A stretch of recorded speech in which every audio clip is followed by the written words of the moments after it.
Rabbi Dr. Eitan Eisen, thank you very much for joining me today on the Orthodox Conundrum podcast. Thank you so much for having me here. I'm excited. So am I. And Eitan, at the end of December, in episode 141, I spoke with Rabbi Larry Rothwax about the need of rabbis and psychotherapists to know their lane, so to speak, to understand when something is in the realm of rabbinic counseling and when something requires a mental health professional. You too, Eitan, are both a psychologist and a rabbi, but we're not going to address pastoral counseling per se. Instead, I think we're going to open up by looking at some of the anxieties that are endemic with an Orthodox life, some things that are associated with Orthodoxy, and perhaps how to prevent them from becoming, well, preventing the anxiety in the first place, certainly, but also preventing anxieties from turning into a more serious mental health problem. So let's open up right now with a discussion of some of the common anxieties that typically accompany a religious Jewish lifestyle, and perhaps might even be unique to an Orthodox lifestyle. For example, there's the toll that Orthodoxy can take on a person's life, on his mental life, whether it's intense pressure of preparation for Shabbat and Chagim, the pressure of mitzvah observance, the need to go to minyan for men 3 times a day, the need to be kovea itin la Torah, setting set times to learn, even when it's not necessarily so easy. There's massive tuition bills for many people who go to private Jewish day schools. And that's just off the top of my head. So what do you see, Eitan, as some of the typical reasons for Orthodox anxiety that might be specifically Orthodox? So, and I appreciate a lot of things that you mentioned. Maybe I'll take a step back for a moment in thinking about it. And the first is on the word anxiety. Anxiety can have a very clinical sort of meaning, where we're talking about a fear type of reaction, panic, physiological, and there can be, again, anxiety can have a very specific sort of meaning. And I think that the way you're using it is the way I think a lot of people use it, is generally speaking, there's this pressure, internal distress, discomfort, whatever it may be, as it relates to going through life. And I like how you framed it, where it's, Orthodoxy or Orthodox Jewish lifestyle, because it suggests, and maybe this is something to start with in how to frame it or how to think about it, is that it is not specifically about an individual experiencing individual things. There are often things on a communal level, or maybe I'll use the academic term, what they call the social ecological model, which is there are different spheres of influence. The person who actually developed it, may be interesting, was a Jewish fellow with Russian Jewish immigrants to America, Yuri Bronfenbrenner, in the 70s. And there are these concentric circles of spheres of influence on people. And so I think a lot of times when we think about the pressures or anxieties that individuals face, we are looking at the person, the individual who is experiencing them or suffering from them. And then we often think about solutions that are very much focused on, well, what is that individual meant to do? But if we look at it, as you're asking, from a little bit farther back, we can say, oh, well, there are actually these other forces or stressors that are in place that have profound impacts on the individual or on families. And actually, solutions, or the most efficient, cost-effective, impactful, are actually not on the individual level. And so, as a mashal, this is something that I saw. What comes to mind actually a few weeks ago. So I was doing carpool, and anyone who lives in Ramat Beit Shemesh, if they're listening from not around here, they know that driving up this road Sorek is a complete mess in the morning. Yes. And so there's somebody in the lane trying to pull out, somebody who had just drop off their kid in either the bus lane or one of the 3 parking spots that are available for the hundreds of kids who are meant to come. And there was a van dropping off a group of kids that stopped in the middle of the road, creating a backlog behind them. And so there's this pressure building behind, people getting anxious to do the next drop off. And a person, instead of, assuming that the person on the road was going to wait, the other guy was pulling out of the lot, and the 2 collided. Now, if you were looking at that, you'd say, well, what was the pressure going on here? Well, now it's that they have to pay for the damages of the car, and there was a pressure between these 2 people who weren't looking the right way.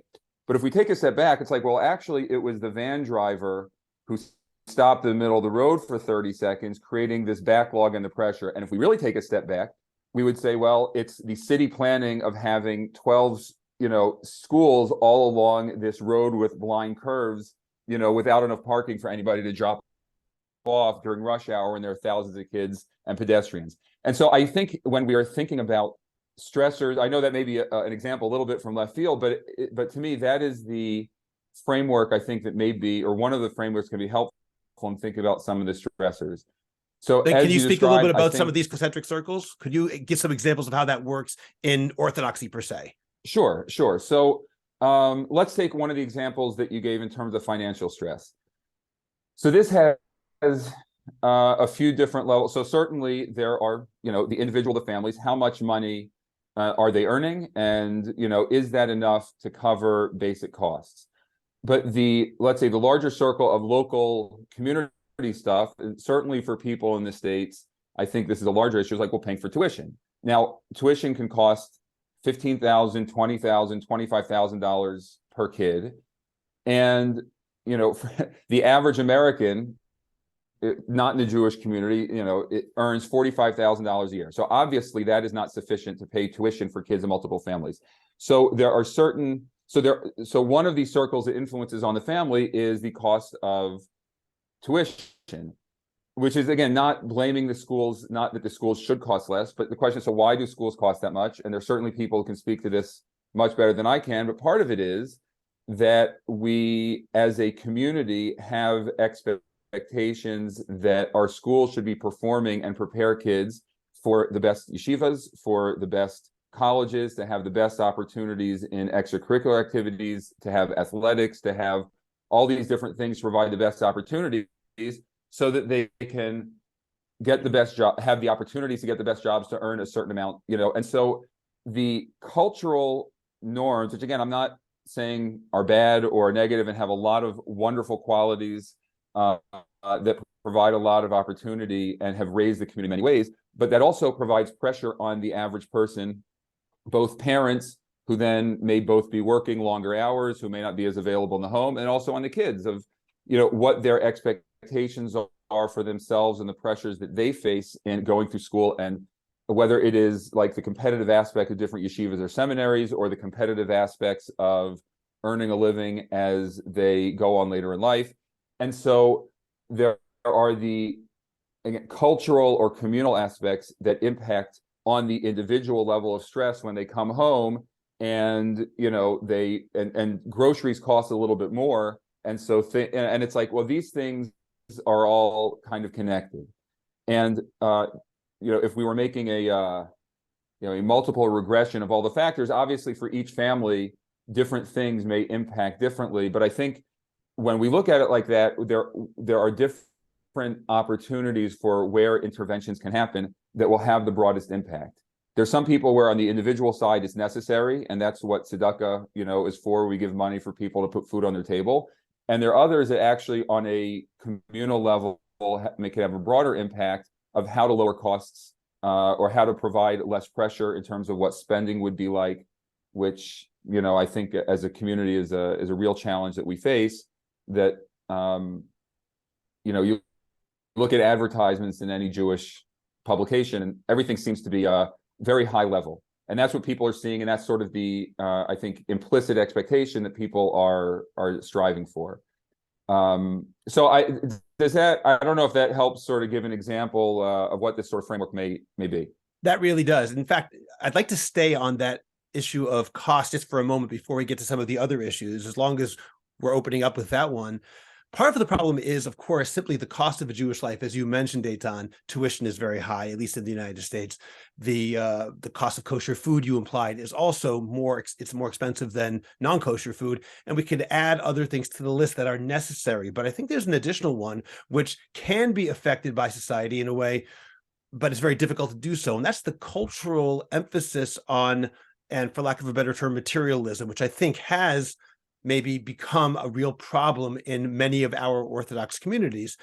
I'm not indicting anybody in particular. I just see, however, and I have spoken to Rabbi Jeremy Weider on this podcast about that there seems to be, from my perspective, a greater emphasis on simply having stuff, on doing more things, on having more exotic vacations, to give a very simple example of this, I see just with kids, my own kids, nephews and nieces who go to camp. I remember when I was in camp, our big trip at Moshava was to a local campground about 45 minutes away for the Machne Chutz for one night. That was the overnight trip.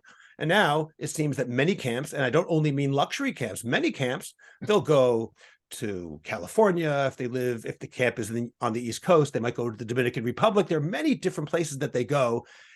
Just the level of expectation has gone up, and that's one of many, many examples. And that's something which is very difficult for people to accept, because even if a person himself or herself is not materialistic per se, if everybody else's simcha is costing $100,000 and yours is $30,000 simcha, you can't help but feel and experience some sort of anxiety about not keeping up, about failing your children and not giving them the same thing that everybody else does, about looking worse than everybody else, about not making your friends have such a good time at the simcha, comparatively speaking. Is that something which you've seen as well? Is there something we can do about that? So the first, that is absolutely something that I have seen, and in my clinical practice on the individual level, what I see it is people who are like unable to sleep because they are anxious about, and they're people with jobs and even good paying jobs, but it's like, I need to have this much money in the bank in order to pay for kids' weddings and apartments and whatever, which is 10, 15 years down the road.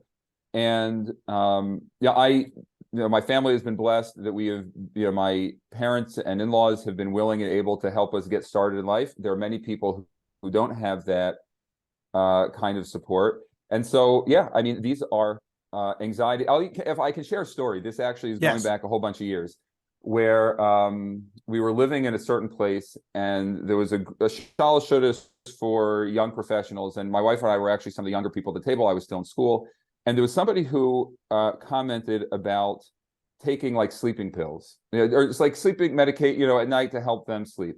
And I saw the people around the table. There were probably, let's say, 8 to 10 young working couples, in their 30s, early 40s at that point. Let's say maybe late 30s.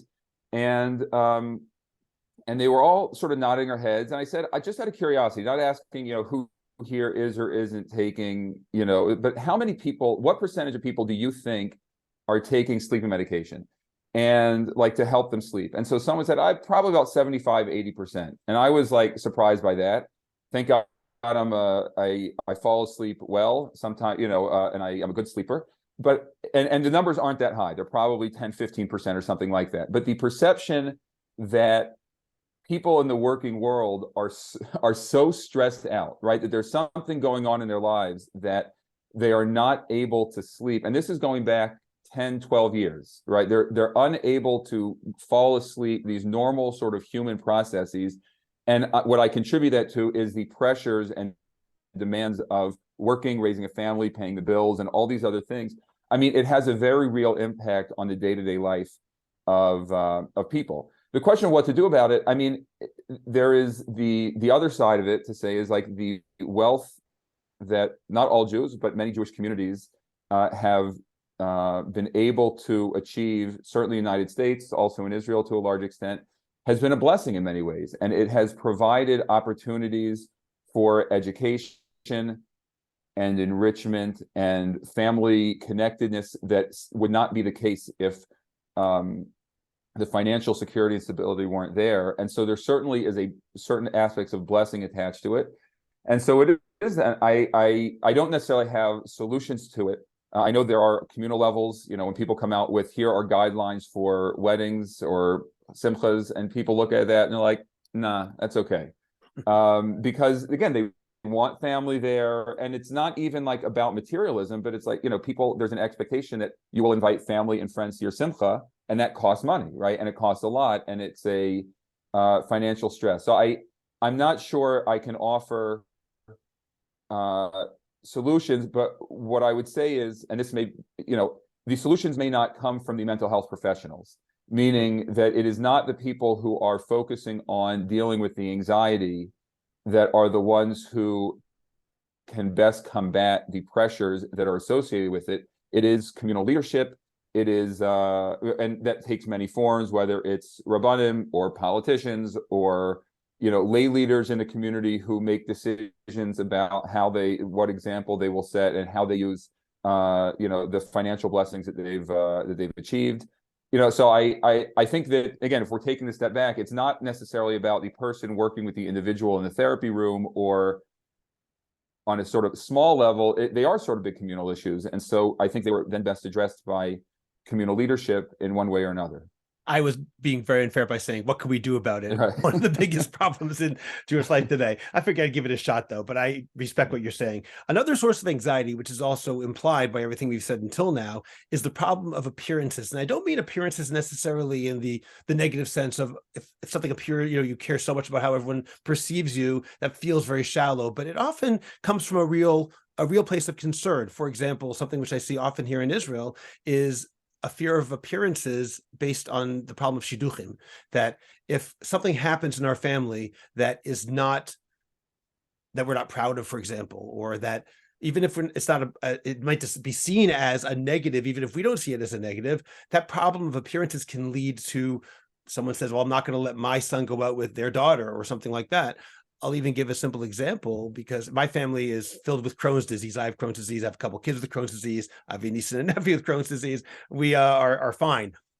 I do know that having spoken to certain physicians in the Crohn's community, they say that they often have a problem with some people in certain religious communities who are afraid to treat their kids' Crohn's disease or even acknowledge it, even though it's getting worse and worse, because if that child has Crohn's disease, then their other kids as well will have a hard time finding a shidduch.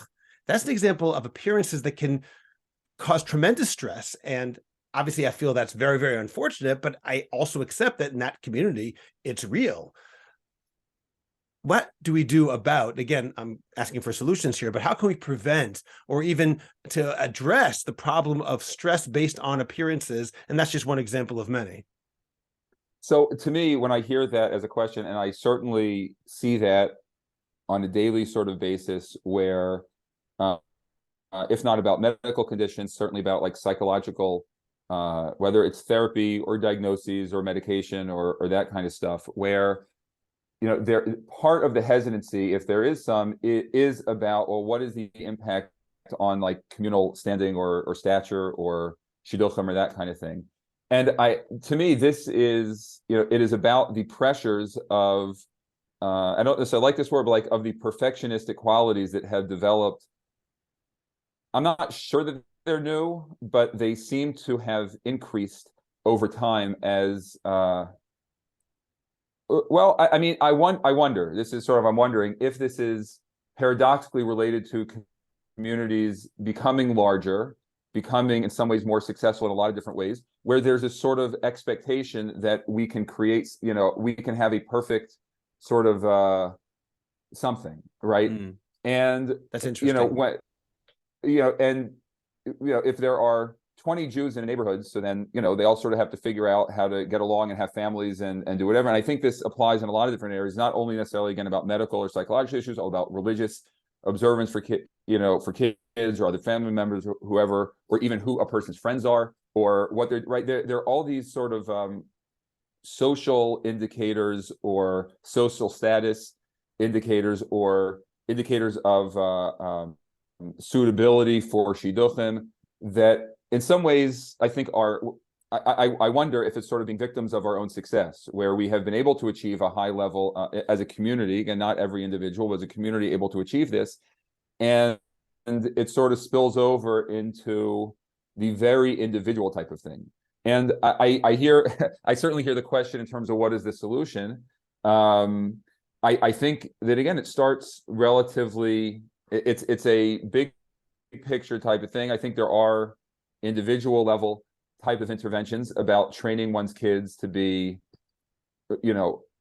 open to imperfection or perceived imperfection, open to things that may be challenging in life. I think part of this is a relatively recent trend in the broader culture that things that are difficult are therefore bad. Things have to be avoided if they are difficult. And I don't think in a big picture that serves people very well. But I think it also, again, on a very individual level, spills into this sort of challenge where it's like, oh, if this person has this thing, that's going to be kind of difficult because what if I want to eat in this restaurant and they can't eat there because their foods they can't eat? It's like, and like, it's like, that's a very small thing. Be like, well, that's an inconvenience, so let me look for something that's more convenient. I think that is a trend in the broader culture that sort of looks at difficulty, adversity, inconveniences as things that have to be avoided.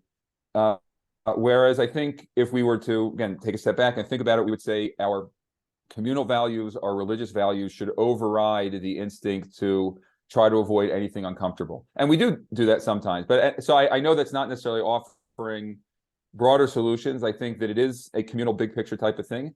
And on the smaller level, the perspective that, I guess this is what I would say, the perspective that things that are difficult need to be escaped or avoided it spills into a lot of aspects of our lives, including these things that are very, very important and profoundly meaningful in our lives. And we still have these very small patterns of avoidance of things that are uncomfortable or inconvenient. I think that's such an important idea. I'm really just right now thinking about that and trying to internalize that idea about the natural inclination to avoid the unpleasant, to avoid that which makes things a little bit inconvenient. And this spills over everywhere, as you said as well. I really think that idea that our communities are striving for perfection, which is a good thing inherently, but the fact that we believe it's actually achievable in my personal dalad amot, my own private life, can have some negative consequences like those we're mentioning right now. I think that's really important. I want to ask you about COVID. And I think here there might be two sides of it, because COVID has obviously increased a lot of people's stress. I get that, and certainly I'm not discounting it. But from talking to people in the United States, I'm not sure it's as true in Israel, though it might be. I just don't know. I haven't seen it as much here. It seems in some ways it actually has reduced certain Orthodox stresses. I'll give you an example of what I mean. I was speaking to my brother-in-law. I was speaking to someone recently who said that there are fewer people coming to shul, because during COVID, they got used to not going to shul, and now they don't go to shul. Now, on a religious level, I think that's very unfortunate. I think that as an Orthodox Jew, not having shuls in our lives as a central part of our week or every day is a problem. It's something which I think should be fixed. On the other hand, there might be an aspect of it where people are, you know what? I got used to not being stressed out by this thing that I have to do every week, and now I'm not going to do it anymore. And instead, they just don't show up to shul. Do you think that COVID has had some, from a mental health perspective, positive implications and aspects like that, positive effects that people are willing to let things go that maybe before were holding them down? Or do you think that's really looking at that like a Pollyanna in that sense?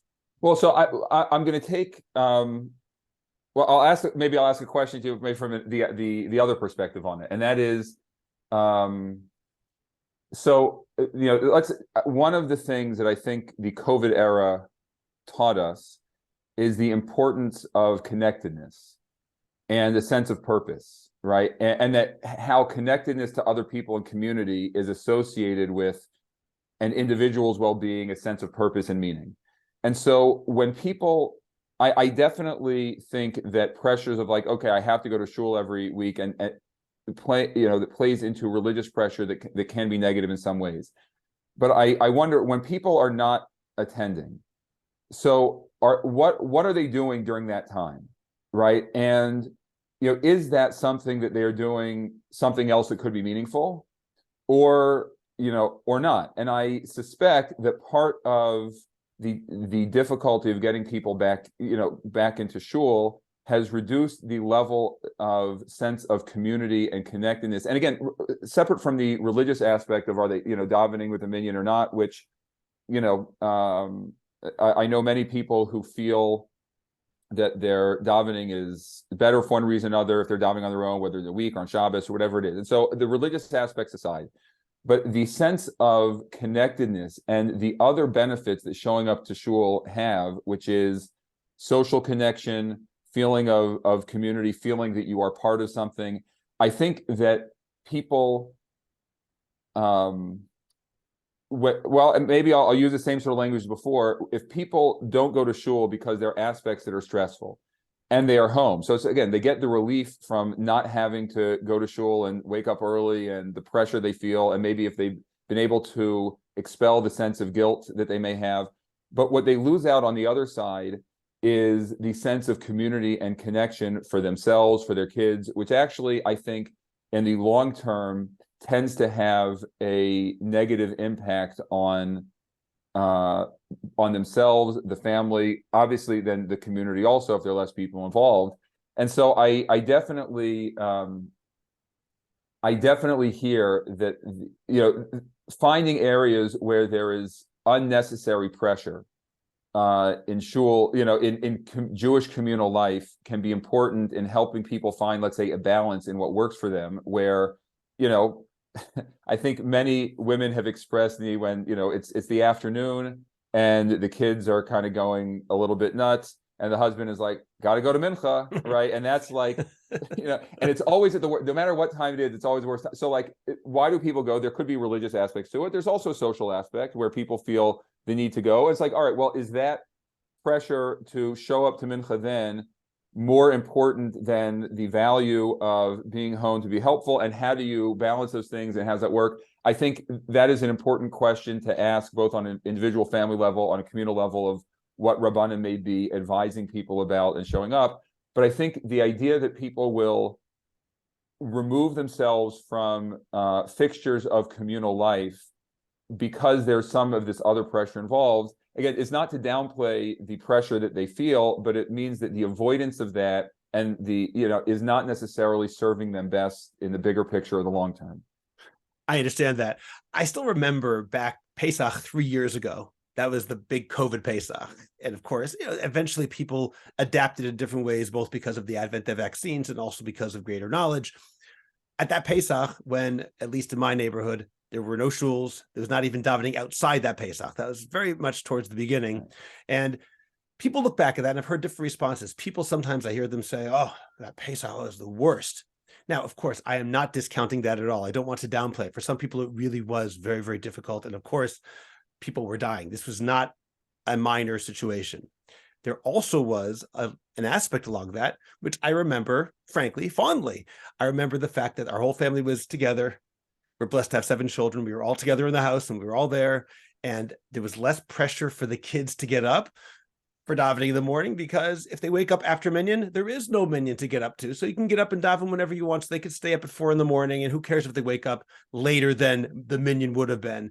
Those aspects were, I look back at, very, very positive. It also could be that living in a place like Ramat Beit Shemesh, where you and I both live, the aspect of community that's missing from shul, it's not the same as, for example, my parents or my sister who live in the United States, and the nearest from family is not on their block at all. It's down further away.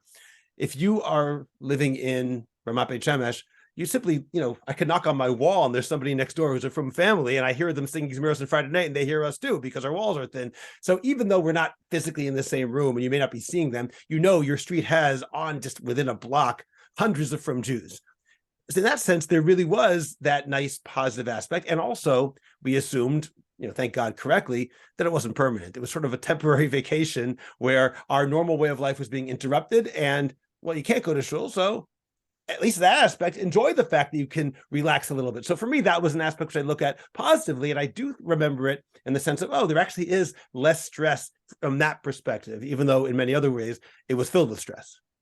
Well, yeah, and I remember when we did with our family, like the year in review at the end, we were talking about what was your favorite thing of the year, whatever, and the kids actually mentioned the Pesach Seder during the COVID year, and there was something different about that where, there was something very nice. It was very different than the Pesach Seder that they were accustomed to having, and there was a wonderful aspect to it. And I would also say, though, that when that gets extended over long periods of time, there is, I think, a disintegration of some of the communal bonds that, again, has a different type of impact. And so let's say as an intervention, as a solution, it may be, and this, that a person would say, all right, we're going to go away as a family, let's say for a Shabbos, somewhere, let's say middle of nowhere. And so people say, well, how could you go? There's not going to be shul, there's not going to be, it's like, okay, right? Like, meaning the pressure that, let's say, I have to be in a shul, with the minyan, with the Sefer Torah every week. Again, this is not a halachic statement, right? But I think that if people are recognizing that as a family, our lives are such that we don't have an opportunity to bond, and you notice that, like, during COVID, when everything shut down, like, hey, this is actually kind of nice. Like, okay, that may be an indication that as a family, there may be a need to take opportunities to do that, even if it means that once in a blue moon, you're not going to be attending a shul. You may be in a farmhouse somewhere, just sort of like spending Shabbos together and eating deli food, because that's something else, that can provide the family, bonds. But I think, as with many things in life, it is about finding the balance between these two things. But for people who are finding themselves more, permanently disconnected from the shul, and they'll say, well, I don't like going to shul, which I definitely know people who have that sort of sentiment. I think what they are gaining in reducing some of the pressure, they may be losing in the opportunities of feeling socially connected, where maybe not everyone in Israel, but in a lot of places, the shul becomes the weekly opportunity for at least seeing other people, chatting for a few minutes, and feeling connected to, something bigger. That's an important point. I want to go back to, or maybe take that a little bit further, when you talk about going away to the farmhouse for a weekend. Part of the problem, and this really does relate to my initial question at the very beginning of our talk, part of the problem is sometimes, I think, what I'd call a binary understanding of Judaism that exists in many communities, which is you either do everything or you're doing nothing. And the idea of you're going to miss minyan for a Shabbos. So I could also take, if I want to, take that line of argument further, which obviously you're not doing and I'm not doing either, is to say, something, it's very important to me to have kosher food for Shabbos, but you know what? I just need to have a Shabbos away with my family and there's no kosher food there. So, okay, it's just one Shabbos. Obviously, that is extraordinarily different from taking a Shabbos and not being able to daven b'tzibur that Shabbos. At the same time, some people might not see it that way. So I want to ask again about that initial idea about pressures of being Orthodox that are based on an Orthodox life, like making sure you have kosher food. I'm not speaking about the price now. I'm speaking about the reality of just when you go away, you can't go somewhere where there isn't kosher food unless you can carry it all in your backpack. Or the pressures of mitzvot per se, the fact you have to get ready for Pesach, whether you like it or not. These are not pressures that are put on by society. These are pressures that are put on by the Torah, by Chazal, by our traditions. How would you say that a person can try to, maybe you would say, this is, I guess, the second part of the question is, yeah, anxiety is part of life. You can't avoid it. But are there ways you can lessen the anxiety that are associated with things that we can't pin on communal pressures? These are pressures that we take on willingly because we want to be Orthodox Jews. The fact that we take it on willingly doesn't mean that we're necessarily going to be able to avoid all anxiety. Things that you take unwillingly can still be fraught with fear and anxiety and pressures. So is there a way that we can prevent some of those from overwhelming us? So this to me, on the sort of psychological level, is a bigger question. And so I guess I would say like this, right? What is that pressure, right? The pressure is, so a person would say, well, why is it that there is this pressure? They would say, because, let's say, I feel guilty, right? Guilt is a big one, right? I feel guilty. So what I would say is, it's actually not that a person feels guilty, because guilty is, is actually, number one, it's a part of life, and it's actually an important part of religious life. We think about it. That is the charata aspect of tshuva. It's the desire to avoid feeling guilty, right? It's like, well, I don't want to do this because if I do this, I will feel guilty. It's like, okay, so why is that bad? Well, I don't want to feel guilty. It's like, right, but the desire to not feel that sense of guilt is what drives a lot of, at least this is a perspective that I put out there, is what drives a lot of the suffering associated with some of the challenges, right? And so let's say, right, we're talking about going to the farmhouse, right? So a person says, well, I don't want to go because, I'll feel guilty that I'm missing shul, right? Say, okay, so you'll feel guilty. So I'd say, well, they have to not feel guilty? It's like, no, maybe they will feel guilty because in their view of an ideal religious life, they would be going to shul. And yet they can still make the decision that the importance of having this family time, when we do have to make a binary decision of, do I stay home or do I go to the farmhouse? They say, I'm going to go to the farmhouse. Well, how do I not feel guilty? I don't know. Maybe you will feel guilty, right? Maybe this is something that, just like many aspects of life, it is a balance of different values that each have their own benefit. And so when I'm choosing one over the other, there will be a certain guilt or certain disappointment, or like, maybe if we're even talking about simchas, well, how do I not invite, this group of friends, the tier 2 friends to my simcha?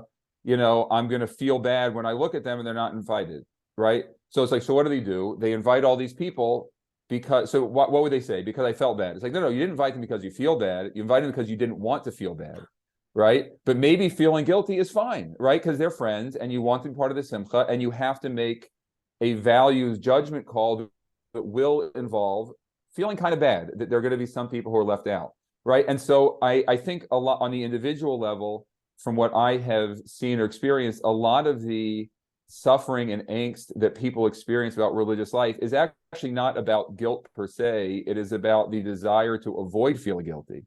And it's like, maybe, it's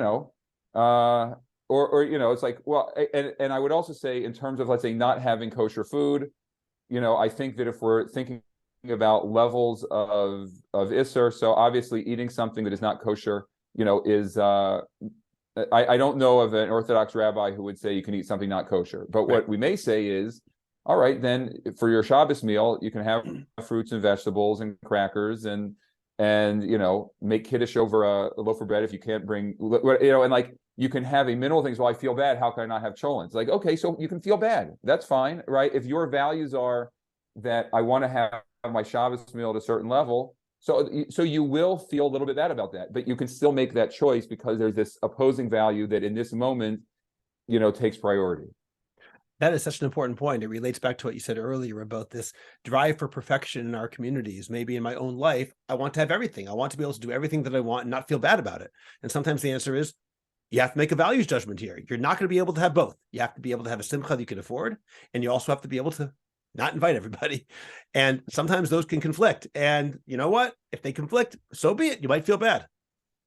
Right. Because the third option is inviting everybody and going into debt and feeling resentful and feeling pressure and feeling stress. It's like, well, you're not, in the attempt to not feel bad or to not feel embarrassed and not feel guilty, you end up, you're not saving yourself from the suffering. You're just transferring it over to something that actually is much more difficult to manage with. And that is the daily stress of, being in debt and not having, the money to pay for the basic stuff that you want, or the security of, a little bit of savings in the bank account, and so I think that, again, with many of these things on the individual level, they are sort of balancing opposing values that can both be very important, and then recognizing where is the sense of trying to avoid the difficult thing, right? And if it's driven by the avoidance, a lot of times you'll run away from this thing, but fall, what is it, out of the pot and into the fire, or what's that expression? Out of the frying pan and into the into the fire. Exactly. Yeah. That's a very good point. I like that very much. Indian going to another topic in the same general conversation. I wanted to ask you about other mental health issues that take place in Orthodox life. And anecdotally, it seems there are probably more people suffering from mental health issues today than there were in the past, or perhaps we're just more aware of it. And therefore, the fact that we're more aware allows us to say, oh, more people are suffering, but it was always true. Which do you think is more accurate? Is there actually a greater incidence of mental health issues today than there were in the past? I think the answer is probably yes. And if I can give a little bit of a mushel for how I think about this. So if you imagine you go to an island, right, and there's this group of people who are on the island, and you notice there's some people having some like GI, stomach issues, whatever. And so you say, all right, this island needs like a GI doctor to help solve whatever the issue is. So you send a GI doctor and he lives there, and you come back a year later, and there are more people, and this doctor is treating more people, right? And you're like, okay, well, he's a little overwhelmed, and so we need more GIs, right? And so you send more GIs to the island, and you come back a year or two later, and you're noticing that there's more and more people being treated, that the doctors are trying to treat, and they're getting overwhelmed.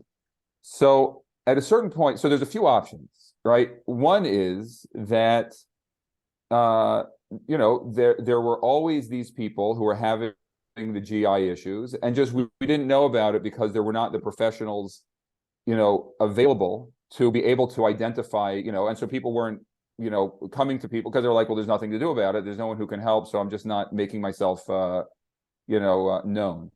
Another option, I guess, would be that the doctors aren't very good at the job, and so they aren't solving any issues for people with GI tract. So it just builds up and builds up because they're not solving any issues, because they're just not. But the GI really, a GI really is the right way to handle it. But these are just the wrong ones to be doing it.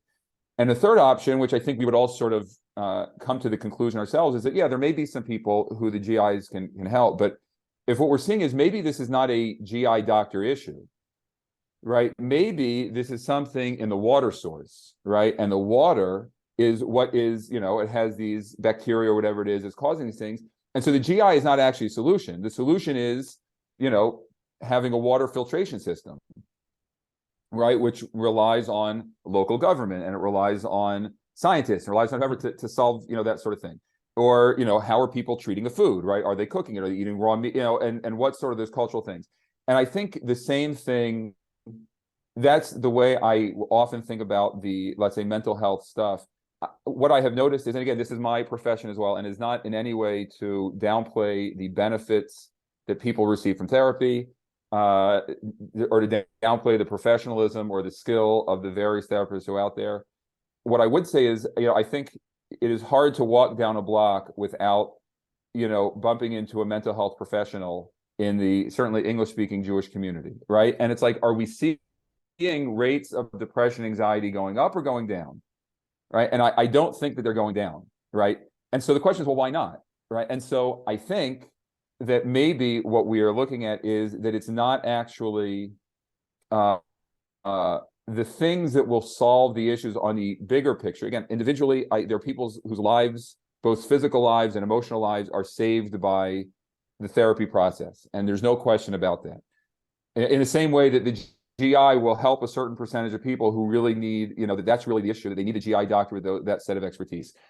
But, the question of like, well, what is going on is the solution more mental health professionals, more therapy, and because we have more mental health professionals, that's why we're seeing more people who are struggling. I'm not sure that's the case, or I'm not sure that it's just we're able to identify things were always there.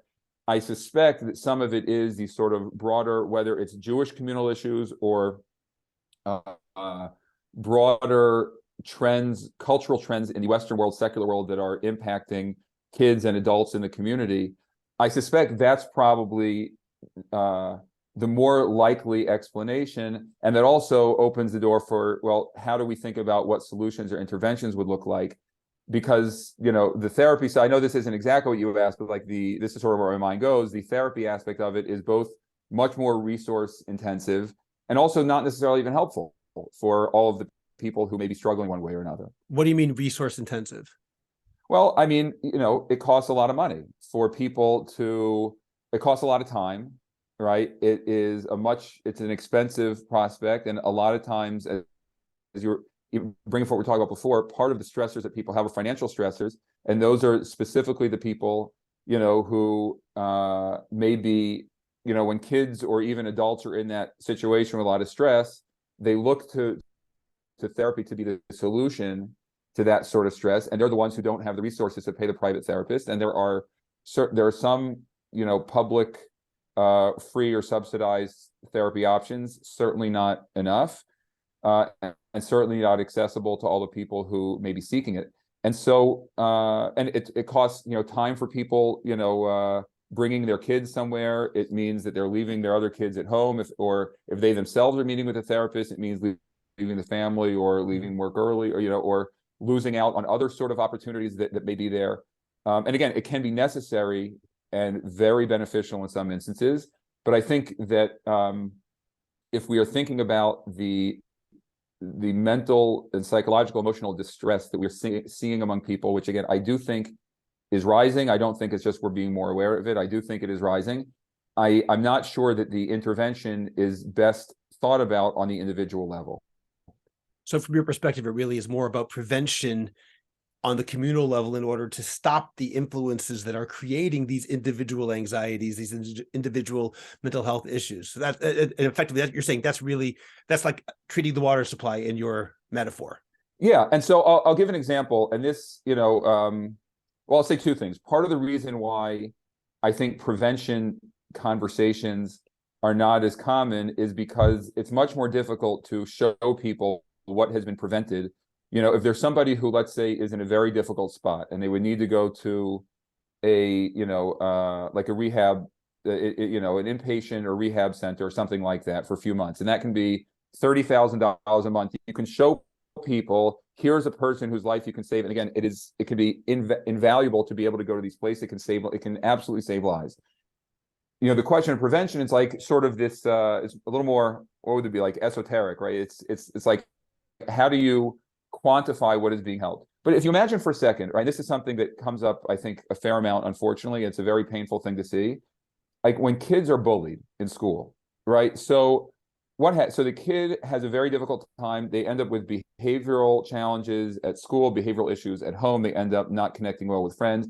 And so parents may see that, or people see that. It's like, okay, we need to send to a therapist to help them deal with self-esteem issues, because they have a low self-esteem, they're acting out. It's like, well, hold on a second. Again, it's not to discount whether that could be helpful, but the solution to that is actually in the school, implementing, anti-bullying programming, whatever that may look like. And I remember one of our kids, when we lived in Silver Spring, a Torah school in Silver Spring, was Rabbi Charner, and implemented a wonderful anti-bullying program. And it was a sort of thing where literally every day, like this was sort of the emphasis of school, was I guess we would call it Bein Adam L'Chavero, but it was about addressing, how do kids treat other kids, and how is that done appropriately? And then on a sort of administrative level, how do you handle when kids don't necessarily do it? But the solution, so you'd say like, well, the bullying is something that has a profound impact on the life of the person. And I meet with people now who are in their 40s, 50s, 60s, who are still talking about being bullied when they were in elementary school and, middle school, high school. And those sort of things, right? There is a mental health solution, meaning a mental health professional solution to help those kids who are suffering. But the real intervention is on the level of the school, right? How does the school, and then what you end up seeing is when schools can implement that, and then kids feel safer and kids feel more connected, that it actually helps the social emotional learning, of the kids moving forward. And it has a tremendous benefit for everybody. And you end up seeing, there's the data out there, less drug use, among the kids. You end up seeing less depression, anxiety stuff among the kids. The kids are more successful academically when there's that sort of safety in school. And it's like that actually starts with educators and administrators, and it is actually not a like mental health professional issue, right? But it has a profound impact on the trajectory, the mental health trajectory of the broader community and the kids who are in the school. So I don't know if that makes sense in terms of thinking about prevention in that way and how it can be so important. That makes a lot of sense. I think that's really important. Obviously, it still doesn't change the fact that for that individual who was bullied before those interventions came into play and that those preventative ideas were put into practice, that kid is still suffering from whatever scars took place from being bullied. He still needs a mental health professional. But you did tell me, Eitan, off the air that you think sometimes we use therapy as a catch-all solution. Perhaps I'm not using the correct terms, but too often in schools, they'll say, well, he has this problem, so let's just send him to a therapist. Obviously, that's, in some levels, it's much better than the old days when it would be treated in-house by people who didn't know what they were doing. But on the other hand, is it possible that we really are sending kids who need therapy too much to therapists, as opposed to, on the one hand, as you say, trying to put preventative measures in place beforehand, and also even afterwards?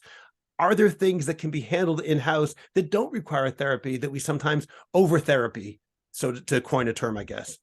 So there are, and again, I just want to reiterate, this is not to downplay the importance or benefit that, both kids and adults can have a meeting with therapists and a therapy process. Again, it can be life-saving. And it itself can prevent challenges that come up down the road. But I think some of the ways that I have seen that, and that sometimes strike me as being not helpful, right? And again, on an individual level, I would never be able to say, oh, this particular person shouldn't be, or it's a bad idea. But I think there are some times when we either treat, and this goes back to the perfectionist tendencies, we treat sort of regular growing up stuff as something that is, it's pathologized, right? And it's something that is bad or needs to be fixed tomorrow, because it's like, well, if I can't fix that, then, they haven't shown up to davening for a week and a half. It's like, well, they need to meet with a therapist. It's like, well, hold on, maybe not, right? Maybe the kid will, and again, it's hard to say on an individual level what is or isn't the case. And, and that's a sort of a different part of the conversation. But some things are sort of regular parts of growing up for certain kids. Certainly, let's say if a kid has ADHD or something like that, where a lot of these things will be challenging, school will be challenged. Like, yeah, these things are going to be difficult. And it doesn't necessarily mean that the kid is, like doing something wrong or bad or whatever. Like, this is part of their figuring out how to adjust to the world and manage with it. The other way, and this is something that I know not everyone agrees with me with, and something I've mentioned to different people along the way that I get a mixed response from, but I think sometimes it is outsourcing responsibility for providing guidance for dealing with life stressors. And what I mean by that is, if we as adults, and I've said this more to like Rabbi or educators, and there are reasons why it's difficult in like yeshivas or something like that, but if we as adults have confronted a lot of the challenges that our kids have confronted also.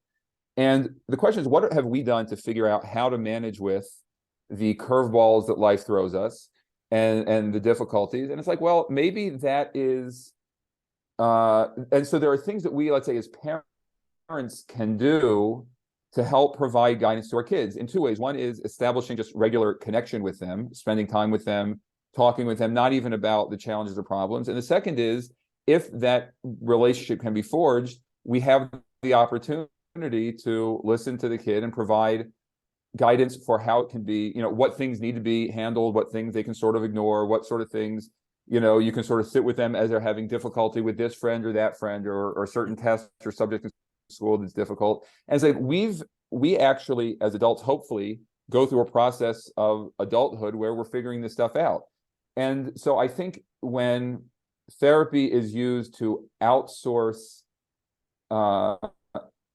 providing life guidance to kids, I think that it ends up being, it is not necessarily the most helpful or effective way of going about it. And so, again, it is hard to say on an individual level when that may be the case. But I think that there are schools, let's say, who send a lot of the kids to therapists, and it's not to disparage them in any way.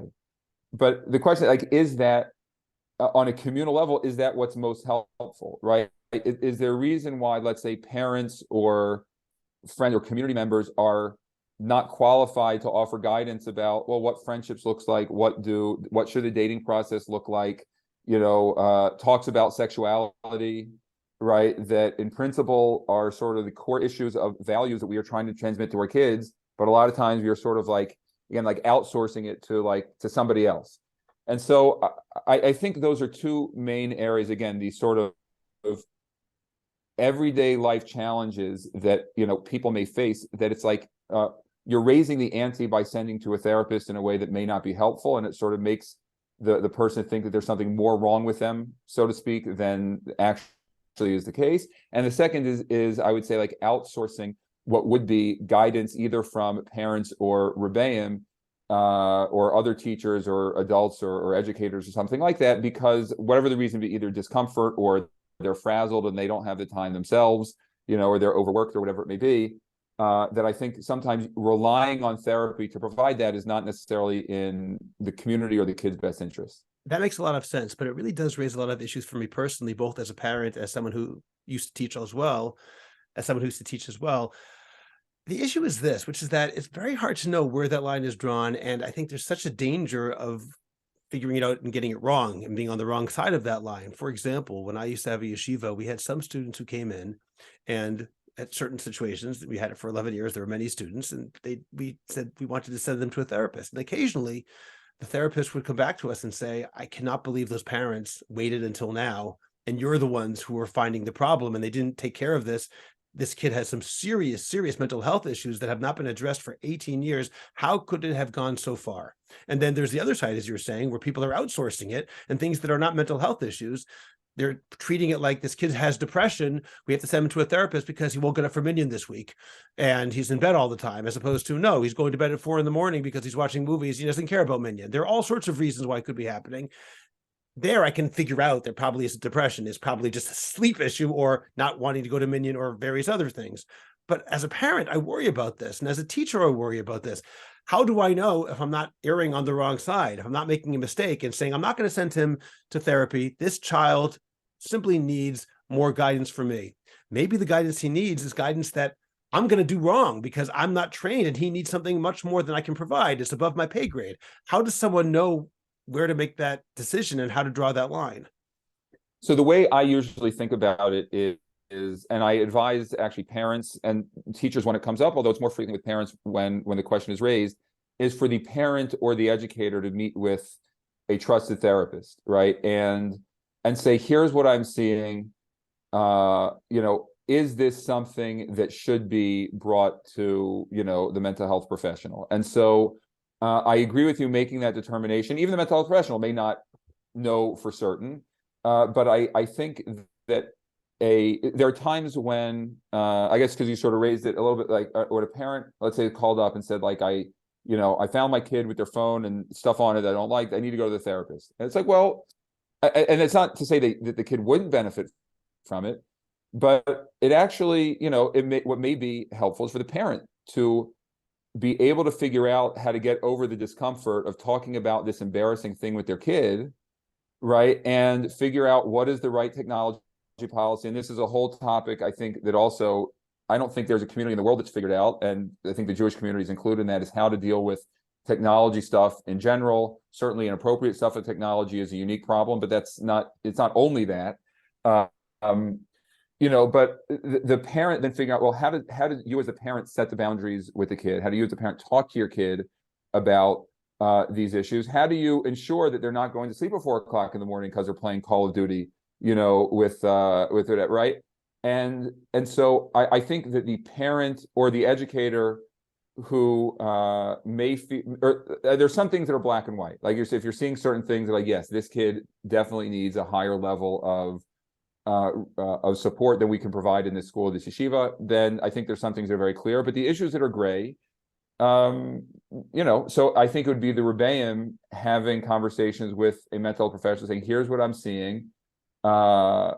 Is this something that you think, like, what are the steps maybe that you might advise? And then the Rebbe has to take that and filter it and apply it for how it works within their own institution, in their own school, and then see if that's helpful. But I think that it starts with the people who are within the orbit of the kid's life being sort of the not first and second lines of support rather than the therapist. And I'll say one other thing. I had a soccer coach, Coach Bob, who actually later, when I was older, learned that he was also a developmental psychologist. But that was not, I didn't know him as that. I knew him as Coach Bob. He taught me, soccer and baseball and basketball, that. But when we were in playing on the soccer teams, he would always say that, like, if the goal goes in, people look at the goalie and be like, well, why didn't you stop it? And he said, like, in order to get to that point, there are a lot of other systems that had to break down for the person to have a clear shot at goal. Right. And it's like, so 95% of the time, this is not like, the goalie's there for a reason, right? It's trying to be helpful and can be helpful and can save the goal.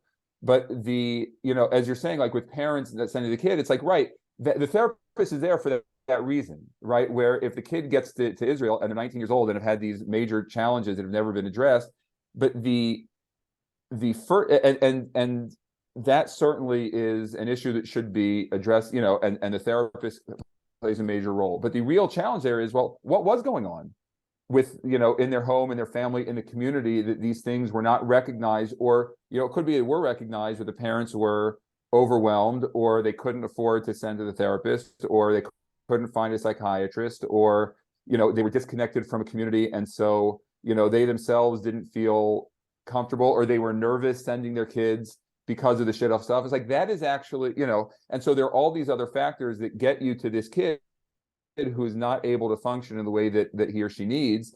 And of course, the therapist is a necessary component to helping that person. But I think on a communal level, the interventions start with looking, before that, and in a sort of bigger way. I'll just say alongside of that, because all of what you said makes a lot of sense. Sometimes in Israel, it's not just that the teachers in Israel have to discover things. Unfortunately, it could be that it's much better now than it used to be. In fact, I'm sure that on some level it has to be. But there have been many instances where in Israel, it was exacerbated. And I mean, sometimes I'll say, quote unquote, intentionally, meaning there are some people who are teachers in some of the yeshivot. I'm sure this is true probably in high schools in America as well. I'm simply speaking about an area that I know about here. There are some teachers in yeshivot who are, to say the least, not mental health professionals, but say things that are very damaging in the process of trying to do what they think is a positive thing, make the kids frum. They're doing what they can in order to make the kid religious. I remember when I was teaching a certain yeshiva, a certain teacher who was let go, by the way, a certain teacher there, at one point, a student was going to go to a not religious college. And he said something along the lines of, I just remember the story. It's a very small story, but still, he said to the kid, if you go to that college, I'm going to tear Kriya. And by saying that sort of thing, by giving essentially no confidence in the child whatsoever, and trying to negatively influence him this way, what's that kid saying now? This teacher doesn't trust me. I can't trust myself. There are all sorts of issues the person might have had that could then be exacerbated. I don't know what happened to that student. I don't know what happened to that teacher either, except that I know that he wasn't teaching there the next year. But these are the kinds of things you see all the time. This is classic. This is endemic to some of the yeshivot, where people who don't know what they're doing for motivations, which are good, they're trying to do the right thing, can completely make a situation far worse. And it's not just that no one ever noticed the problem before. Whatever problems were there are now far worse because the teachers are making it worse. Well, and what I would say is that that teacher, that line, right, there's two things that it's using to try to motivate the kid to do something differently. One is a sense of guilt or shame, right? That like, you are going there, you are letting me down. That is using shame in order to motivate the kid, which is something that I'm not a fan of, right? Okay. I think that it can be effective in achieving short-term results, but it is in many instances damaging long-term. And it also is using rejection, right? And as a way of motivating. And so I think that is, and I do see that in certain yeshivas are sort of more known for that than others. I do see that, unfortunately, as a method used by educators to try to motivate kids. There are some kids who seem to take well to that. There are many who find that to be very difficult in an unnecessary way, right? Like there's not necessarily a reason it has to be that way. And I would also say that, that methodology, it's like, okay, so now you have the kid who is experiencing turmoil, and I've certainly seen this as a result of this. It's like, well, my family, I want to go to a certain school because I want to get a certain job. My family's pushing me to go here, whatever. And then I have this religious figure, religious authority, basically offering me shame and rejection if I make this choice that's consistent with the values of my childhood, values of my family, and the values that, honestly, I think are actually pretty good, right? And so it's like this unnecessary inner turmoil that is generated by that. And so they end up meeting with a therapist, let's say, because they're having the guilt and shame and confusion. And so again, is there a role for the therapist there? Yes. The intervention for that would be to stop using shame as a motivator for students to advance themselves. And so again, some teachers may say, well, no, that's the way we educate. That's how we've always done it. And that's what works. And so again, there may not be much of a, they may not be willing to adjust to do things differently. But I think if we're thinking about prevention, right, then, a lot of the places where the prevention can happen, it starts well before the mental health professional on the individual level, right? And it would be about parents. And again, I know this is difficult. Parents are overwhelmed and may not have information, but about parents, learning about what are the yeshivas that are out there, and not only like what's the schedule and how much they're learning, but speaking to other parents about how is motivation achieved in this sort of yeshiva. And it's like, and if these sort of things are used and you don't think that's good for the kids, but again, many parents then are not in the position to be able to assess that, and they may not be connected to yeshivas, and they may not know. And so this then becomes an issue. Well, communally, how do we make this available? How do we make these encourage connectedness among parents? And that also is a sort of communal issue. And so all those sort of things, and this is, I think, the framework, if we think on a communal level, have a very profound impact on the individual. And in that case, yes, the therapist has a very important role. But I think the solutions to that involve these other systems that are broader. And I think that issue that we're talking about now about yeshivot is probably its own episode or series of episodes, because there's a lot to talk about there. So we'll leave that for now. We're almost out of time, Eitan. This has been really fascinating. I want to ask you one more question just about your book, Talmud on the Mind, Exploring Chazal and Practical Psychology to Lead a Better Life. What's your book about, and why did you write it? Sure. So the book is, I'd say it's a 14 chapter, independent, 13 or 14, whatever it is, independent chapters, and it is related to the overlap between principles in contemporary psychology, psychological science, and ideas found in Chazal, in the Gemara mostly.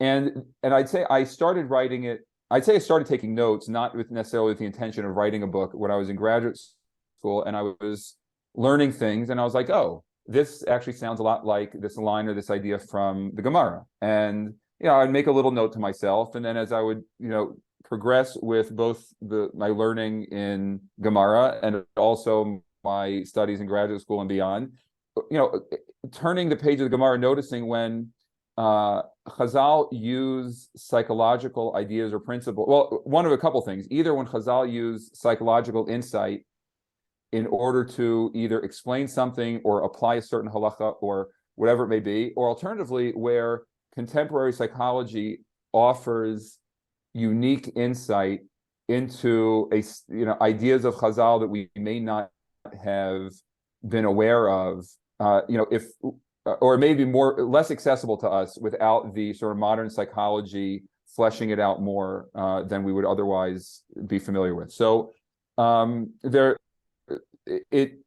guess it tracks through a couple different passages in the Gemara of brachos, which but it's certainly not a commentary on brachos. It kind of loosely follows a few passages that are there along the way, fleshing out either psychological principles through a lens of the Gemara of Chazal, or fleshing out certain principles of Chazal through a, let's say, modern or psychological science lens. It sounds fantastic. I have to tell you, Eitan, I really learned a lot today. You in some ways help reorient the way I think about some of these issues of mental health and anxiety, and in particular prevention, and the ways we look at prevention, both on the communal level and the individual level. And I thank you very much, Rabbi Dr. Eitan Eisen. This was a really interesting conversation, so thank you. And thank you, Scott, for having me. And I enjoyed being able to think about it, and the questions opened my mind up a little bit, even as we were talking, to be able to think about things a little differently. And I appreciate the opportunity to be able to talk about it.